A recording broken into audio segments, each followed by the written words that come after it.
Welcome, seekers of wisdom, to another journey into the heart of philosophy and the soul of human connection. Today, we explore a paradox that haunts many relationships, romantic, platonic, familial, or professional. It's a paradox that is as old as human interaction itself. Your silence after their rejection is killing them. What does it mean to be silent after being rejected? Why does this silence echo so loudly in the hearts of those who once turned us away? And how can the ancient wisdom of Stoic philosophy guide us through the labyrinth of modern relationships, heartbreak, and healing? In this video, we will dive deep into the Stoic understanding of rejection, silence, and the power dynamics that shape our emotional lives. We'll explore the teachings of Marcus Aurelius, Seneca, and Epictetus, and see how their timeless insights can help us navigate the stormy seas of love, loss, and longing. So, settle in. Let's begin our journey. Rejection.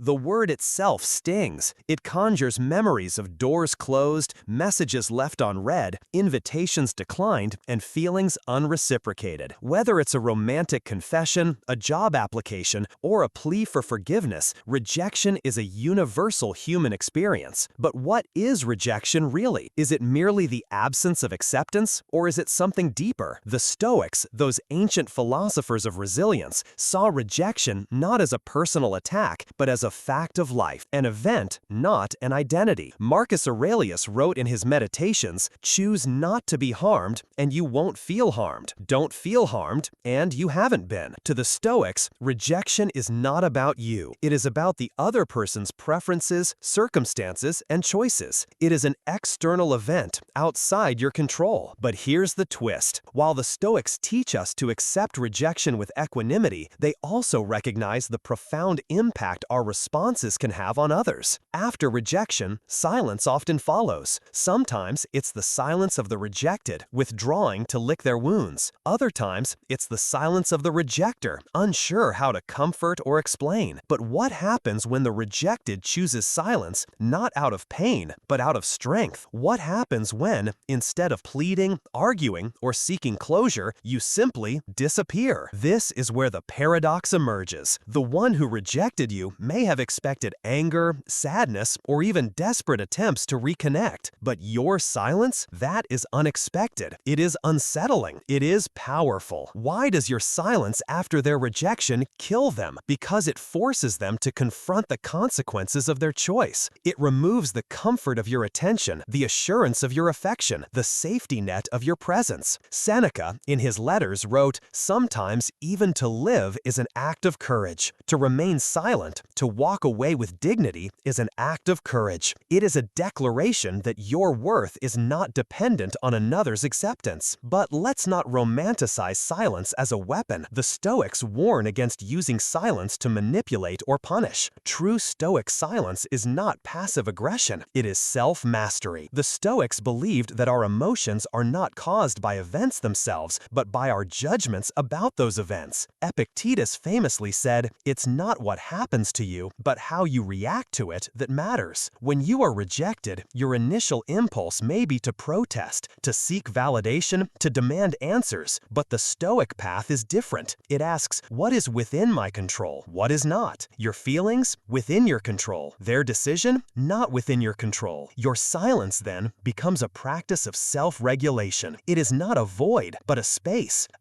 to reflect, to heal, to grow. In this space, you can ask yourself, what did I hope to gain from this relationship? What does this rejection reveal about my desires, my fears, my expectations? How can I use this experience to cultivate virtue, courage, wisdom, temperance, justice? The Stoics teach us that every setback is an opportunity for growth. Your silence is not emptiness. It is fertile ground for transformation. Let's turn to modern psychology for a moment. Studies show that silence can be more powerful than words. In relationships, silence after conflict or rejection can trigger anxiety, regret, and self-reflection in the other person. Why? Because humans are wired for connection. When someone who once sought our company withdraws, it creates a vacuum. The mind abhors a vacuum. It rushes to fill the silence with questions, doubts, and sometimes remorse. This is not about revenge. It's about boundaries. When you respond to rejection with silence, you are setting a boundary. You are saying, I respect your decision, and I respect myself enough to walk away. But be careful. Silence can also be misinterpreted. It can be seen as indifference, or worse, as cruelty. The Stoic approach is to be clear in your intentions. If your silence is a path to healing, let it be so. If it is a mask for unresolved pain, seek support. In every relationship, there is a subtle dance of power and attention. The one who cares less often holds more power. But the Stoics would caution us, true power is not in controlling others, but in mastering ourselves. When you are rejected and you respond with silence, you reclaim your power, not over the other person, but over your own mind. Marcus Aurelius wrote, "You have power over your mind, not outside events. Realize this, and you will find strength." Your silence is not a game. It is a statement. I will not beg for what is not freely given. I will not chase what is running away. I will not diminish myself to fit into someone else's story. This is not arrogance. It is self-respect. And yet, your silence may haunt the one who rejected you. They may wonder, did I make a mistake? Why aren't they fighting for me? Why does their absence feel so heavy? This is the paradox. Sometimes, the absence of your presence is more powerful than any words you could say. But let's pause. Is it ethical to use silence in this way? Are we not, in some sense, inflicting pain by withdrawing? The Stoics would urge us to examine our motives. Are we silent to heal or to hurt? Are we seeking peace or revenge? Seneca wrote, "He who does good to another does good also to himself." If your silence is a path to virtue, to self-respect, to healing, to growth, then it is good. But if it is a weapon, a way to punish or manipulate, then it is a poison. The Stoic ideal is apatheia, not apathy, but freedom from destructive emotions. It is the calm that comes from knowing you have acted with integrity. So, before you choose silence, ask yourself, am I withdrawing to protect my peace or to provoke regret? Am I seeking closure or control? Am I acting from love or from pride? Let's get practical. How can you apply Stoic philosophy to the pain of rejection and the power of silence? 1. The dichotomy of control. Write down what is within your control, your thoughts, actions, responses, and what is not. Their feelings, decisions, reactions. Focus only on what you can change. 2. Negative visualization. Imagine the worst-case scenario, not to dwell in fear, but to prepare your mind. If you can accept the possibility of loss, you can face it with courage. 3. Journaling. After rejection, write about your feelings. What hurts? What have you learned? How can you grow? 4. Voluntary discomfort. Practice going without something you desire. Attention, validation, contact. This builds resilience. 5. The view from above. Imagine your life from a cosmic perspective. In the vastness of time and space, this moment is small. Let it humble you, but also free you. These exercises are not about suppressing emotion, but about understanding and transforming it. In the age of instant messaging and social media, silence is louder than ever. A left unread, an unanswered call, a profile unfollowed. These are the new silences. But the wisdom of the Stoics is timeless. Whether in ancient Rome or modern New York, the principles remain. Do not seek validation outside yourself. Do not chase what is running away. Do not let rejection define your worth. Instead, cultivate inner strength. Build a life so rich, so meaningful, that rejection is but a passing cloud. Remember, the one who rejected you is on their journey. Your silence is not a curse, but a blessing, a chance for both of you to grow. Silence is powerful, but it is not always the answer. There are times when a conversation is needed, when closure, forgiveness, or understanding can heal old wounds. The Stoics valued reasoned dialogue. If you feel called to speak, do so with honesty and compassion, but do not speak to manipulate or to win. Speak to understand, to be understood, and to let go. Marcus Aurelius reminds us, waste no more time arguing what a good man should be. Be one. Sometimes being good means breaking the silence. Sometimes it means holding it. So we return to our paradox. Your silence after their rejection is killing them. It is not your silence that harms them, but their own conscience, their own doubts, their unfinished business. Your silence is a mirror, reflecting back what they have lost.